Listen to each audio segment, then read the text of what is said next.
नमस्कार, Dainik Jagran I news live में आपका स्वागत है और मैं हूं अरुण सिंह। हम पहुंचे हैं देहरादून के हर्रावाला क्षेत्र में। हर्रावाला क्षेत्र में हमारे साथ बहुत सारी महिलाएं हैं। चूँकि लोकसभा चुनाव बहुत करीब हैं और लोकसभा चुनाव की तारीख कभी भी आ सकती है। चुनावी बहुत सारे मुद्दे होते हैं, लोगों के सरकार से बहुत सारे सवाल होते हैं। इन्हीं सब मुद्दों, इन्हीं सब सवालों का जवाब जानने के लिए आज हम पहुंचे हैं। क्या लोगों को चुनाव, जैसे अभी लोकसभा चुनाव हैं, अभी आने वाले हैं, तो क्या वोट करना चाहिए सभी को?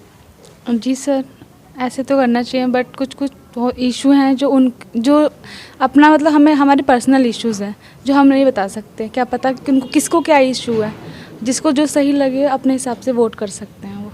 अच्छा, तो एक बात बताइए कि जैसे वोट आप कैंडिडेट को करेंगी या पार्टी को वोट करेंगे? सर, हम कैंडिडेट को करेंगे। कैंडिडेट को वोट हाँ करेंगे? जी, क्योंकि हम कैंडिडेट को देख रहे हैं वो क्या करना चाह रहे हैं। हम पार्टी को नहीं करेंगे, कैंडिडेट को करेंगे। राम मंदिर कोई मुद्दा रहेगा?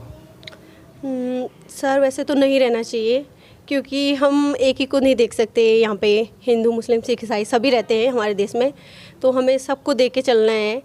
बट एक्चुअली देखा जाए तो ये अच्छा काम किया है, तो इसको भी देखा जाएगा। मतलब चुनावी मुद्दा रह सकता है? रह सकता है।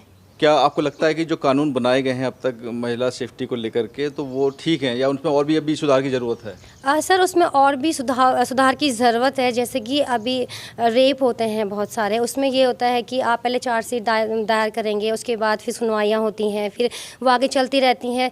उसमें तुरंत ही एक्शन होना चाहिए कि रेप हुआ है तो एक लड़की प्रताड़ित हुई है, अगर उसके बाद उसका वो सुसाइड कर लेती है सर, तो जो है कि इसमें नारियों के लिए एक मुद्दा एक एक्शन होना चाहिए। और उसी टाइम की जैसे रेप होता है तो ना चार्जशीट दायर हो, ना या आप पूरा जल्दी न्याय मिले। कोर्ट में जो है कि बड़ी लंबी सुनवाई चलती है, उतने देर में तो लोग भूल जाते हैं कि ऐसा भी कुछ हुआ था। मतलब जल्दी कार्रवाई हो और इसको फास्ट ट्रैक कोर्ट की तरीके से चलाना चाहिए महिलाओं के मामलों को खास करके। बिल्कुल। और लड़कियों के लिए भी सुरक्षा ये होनी चाहिए। अगर हम लोग लड़कियों को आगे बढ़ाने के लिए कह रहे हैं कि वो भी चांद में जा सकती हैं, तो उतना ही उनके लिए काम भी होना चाहिए। जैसे कि अभी भी कई पिछड़े शहर ऐसे हैं जहाँ पे स्कूल्स नहीं हैं, कि स्कूल्स हैं लेकिन उनका नवीनीकरण नहीं है, पिछड़े वर्ग में है। इम्प्लीमेंट की ज़रूरत है, बहुत ज़्यादा शिक्षा में और सुधार की ज़रूरत है। न्यू एजुकेशन पॉलिसी है, ठीक है, हम कह रहे हैं कि वो बहुत अच्छी है, वो हर फील्ड में काम करे, लेकिन जब तक स्कूल उसे अप्लाई नहीं करेगा तो वो शिक्षा नीति किसी काम की नहीं है। हमारा सवाल ये है कि जैसे मौजूदा शिक्षा प्रणाली है, हाँ जो भी है, तो उससे क्या आप संतुष्ट हैं या उसमें भी सुधार की ज़रूरत है?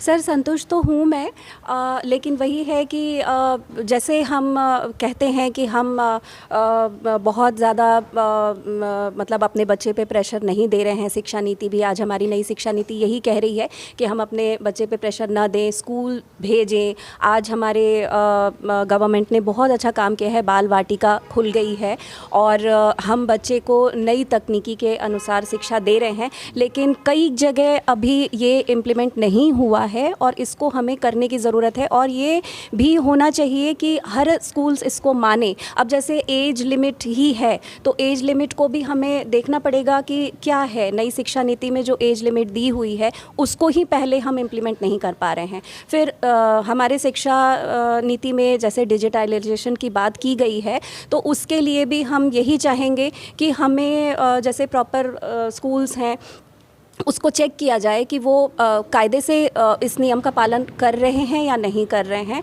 और इसका पालन, मॉनिटरिंग बहुत ज़रूरी है, क्योंकि हम आदेश निकाल देते हैं लेकिन उसके बाद हमें ये देखना बहुत ज़रूरी है कि वो इम्प्लीमेंट हो रहा है कि नहीं, उसका एग्जीक्यूशन भी बहुत इम्पॉर्टेंट है। सवाल है कि जो सरकार है वो अभी शादी की उम्र बढ़ाने जा रही है, 18 साल से 21 साल करने जा रही है, तो उस पर आपका क्या कहना है?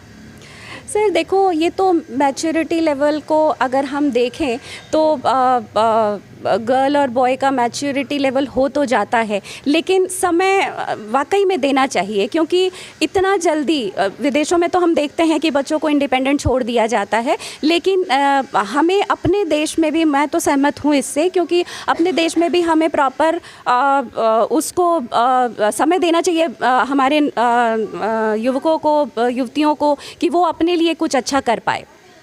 है ना।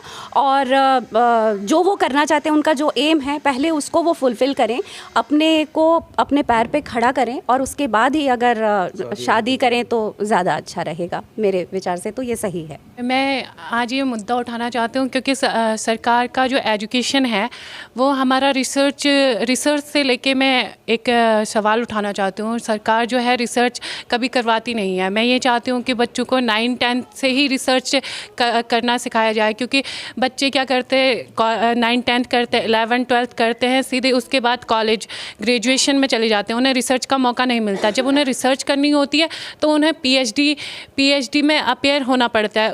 उसके लिए मैं ये मुद्दा उठाना चाहती हूँ कि गवर्नमेंट को 9-10 से ही बच्चों को रिसर्च के लिए प्रिपेयर करना चाहिए।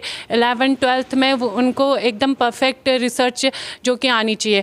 पीएचडी लेवल पे रिसर्च, जब बच्चा पीएचडी लेवल पे जाएगा तो बच्चा तब तक परफेक्ट हो चुका होगा अपने रिसर्च को लेके। तो यही मेरा मुद्दा है सरकार से कि उनके सब्जेक्ट के साथ साथ एक रिसर्च का भी उनका कुछ ऐसा चलाया जाए कि वो प्रॉपर रिसर्च कर सके किसी भी चीज़ पे। कंप्लीट एजुकेशन के साथ वो फुलफिल करें। Yes sir. Mini project type का कुछ आप दे सकते हैं कि बच्चे को कोई एक मिनी प्रोजेक्ट ही दे दें आप, और उससे रिलेटेड आप उसको रिसर्च की। जैसे सबसे पहले क्या होता है, हाइपोथेसिस है, उसके बाद आपको प्रॉपर क्वेश्चनर तैयार करने होते हैं। इस टाइप की होनी चाहिए। मैम का यही कहना है कि इस टाइप का कुछ ऐसा व्यवस्था होना चाहिए कि उनको वैसा काम मिले जो उसके लिए वो आगे के लिए तैयार हो सके। अच्छा, मेरा एक सवाल है कि जैसे जो फॉरेन कंट्री की यूनिवर्सिटियाँ हैं, विदेशों में यूनिवर्सिटी हैं, नामी यूनिवर्सिटी हैं, उनके कुछ कैंपस इंडिया में खुलने की बात चल रही है, तो क्या उसका बेनिफिट मिलेगा यहाँ के यूथ को?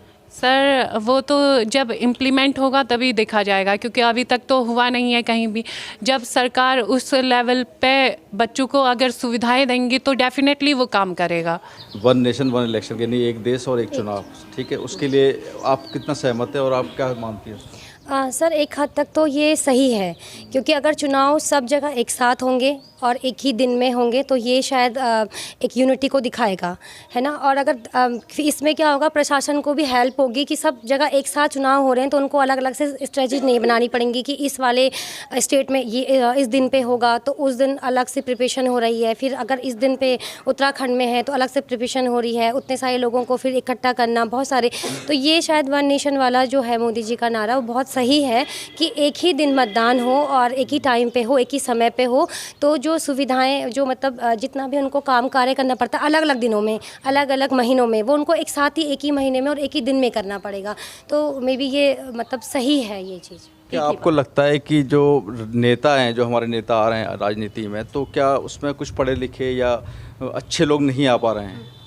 कुछ ऐसा है, लगता है आपको? सर डेफिनेटली ऐसा है, क्योंकि जो परिवारवाद बोलते हैं जिसे हम लोग, तो उसमें क्या होता है, जो नेता का बेटा है वो बिना पढ़े लिखे भी हम उनका नाम सुन लेते हैं कि वो यहाँ से चुनाव लड़ रहे हैं, है ना। एक एजुकेटेड इंसान अगर चुनाव लड़ता है तो उसे पता होता है क्या नियम है, क्या कानून है, वो सब कुछ पढ़ रहा है सर। पढ़े लिखे लोगों को आना चाहिए सर। अगर पढ़े लिखे लोग आएंगे तो डेफिनेटली चेंज, पढ़े लिखों को ही आना चाहिए सर, और हमें भी पूरा सपोर्ट करना चाहिए। नेपोटिज्म को बिल्कुल ख़त्म करना चाहिए यहाँ से। पहाड़ी क्षेत्रों का विकास नहीं हो पाया, चूँकि हमारा पहाड़ी प्रदेश है, तो इसको लेकर के आपको लगता है कि पहले पहाड़ी प्रदेश में विकास होना चाहिए?